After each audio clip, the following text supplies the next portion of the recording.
Good afternoon, everyone. I'm with Michael Areole today, who is a business owner of King of Aces. Welcome, Michael. Hello there. Thanks so much for having me, Mick. It's nice to be here. Great to see you. So just kick off, Michael, tell us a little bit about your business.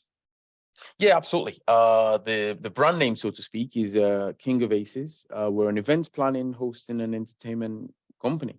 We like to say we're here to put smiles on your faces for you and your guests. So there it is.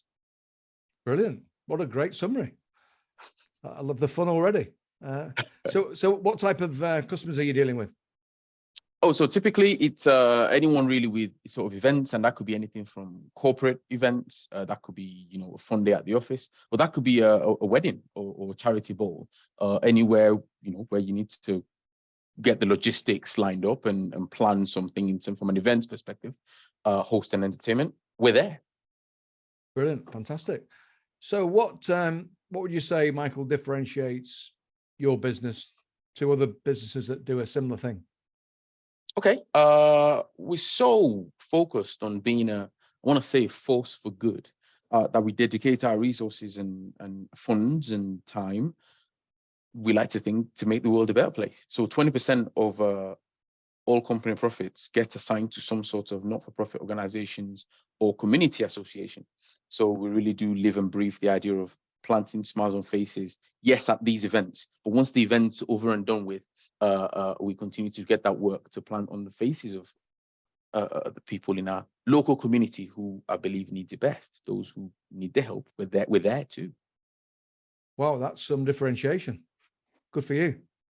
Thank you. It's one of our key ethos here in the office, and we live and breathe there on a daily basis. So yeah. Yeah, fantastic. So COVID was not that long ago, and obviously it had a big impact on, I guess, your industry. What was it like for you? Well, because we're in the event industry, and surprise, surprise, COVID meant there was no gathering or events of any sort. So everything came to a grinding halt. And at first, that can be a bit tough to get your head around in terms of, everything we've done for X amount of years now just has to be hung up, and there's no way to get your head around, how long it's going to be, because it was a case of how long was a piece of string. What do you do now, not even having with no indication of when you're going to be back to it? But I think to just persevere, do what you can, take advantage of the time, because that's what we had there, time. What can I do now that would mean when we do open back up, things can be potentially bigger and better? And that's what we dedicated our time to. And how did that help? What did it prepare you for? What did you do differently?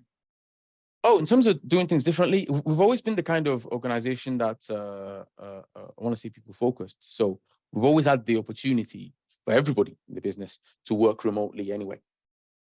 So our business model allows for staff to work remotely. But where there was an opportunity to do so, we decided to take on the challenge of creating a great work-life balance for ourselves. Because of course, events are typically, evenings and weekends and nighttime. It's how do we reframe things so people aren't working silly hours and there's still a fair bit of work-life balance once things are back to normal. And thankfully, the current working model seems to work. Great. So what does the future look like, Michael? What are the challenges ahead for you? Oh, geez, we're optimistic about the future. We've moved post-COVID, so we moved our base of operation from the Midlands to the northwest of England, now based in Hyndburn. So when we say we're optimistic, there's more weddings planned for sort of future and upcoming years than ever before. The number of weddings planned year on year is growing. So for us now, we're trying to do that thing which sets ourselves apart from other suppliers, both in the wedding and the corporate world, which is strategic alignment. What can we do now in terms of working relationships that will put us in better stead for future years? Challenges, though, include how do you make that better? Once you turn up and host and entertain and perform magic tricks, how do you continue to actually grow, not just as a skill set, but in terms of customer experience as well? So we've been working on how to better collate feedback, get more data from those people we worked with previously, and use those feedback to, conduct lessons learned workshops and with a view to, make our customer experience and the product better. Good stuff. So what type of data would you be getting there then? So in terms of, what people have gone through from the moment where they're sort of a cold lead or the first engagement into our world, how has things gone in terms of communication, in terms of lining up exactly what they want in the business? I want to say in the business of entertainment, there are certain critical success factors, and for everyone it's different. You know, what does success look like once you've had the event? And we look to get that. And it's being able to draw that back and revert and ask the people who are the powers that be, so to speak, the people placing the booking, how did you feel we've conducted, you know, communication? How we delivered the entertainment? Are your guests happy? You know, or maybe even relay some of those questionnaires, things we've given to them, suggest they give it to their customers who have attended the events and the attendees of those corporate events, as well as weddings. And anything they provide, yeah, we look to put to good use. So constantly learning and evolving. Oh, absolutely. Brilliant. Good stuff. So what have you learned along the way? What have you learned, you know, during your journey here, Michael? For me, I feel like mindset is everything. I soon very quickly realized that a lot will happen in the world of business. There will be opportunities at certain points. There will be times where, as a business owner, you feel maybe it's despair. Things are a bit bleak. But actually, what will be, and a lot of those things might actually be outside of your circle of influence. But how you frame and tell you, and the story you tell, how you frame the story you tell yourself, and the mindset with which you approach those situations is all you can do, and will make the most amount of difference. I guess what I'm trying to say is the world will be what it needs to be. It's what you do and how you react to that makes the most difference. Love that. Love that.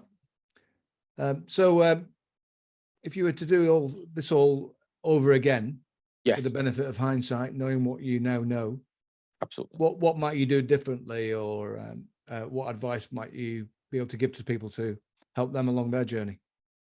Okay, noted. I think to work on the big stuff first and know that the little stuff will just, fall into place. Things like I mentioned it before, work-life balance. Things like ensuring your company culture / ethos, your non-negotiables, so to speak, are in place. Marketing and customer experience, another big one that I kind of put it by the wayside and later picked up. But actually, if I were to do over, I would put those things at the forefront of how I approach things. I approach everything business related. And if your customers are happy and the customer experience is great, then potentially everything else, will follow suit. That's great. Great advice, Michael. And keep learning, keep evolving, keep improving, keep making it happen, keep contributing and putting smiles on, smiles on faces. Love that. Absolutely. Thank you ever so much, Mick. Much appreciated.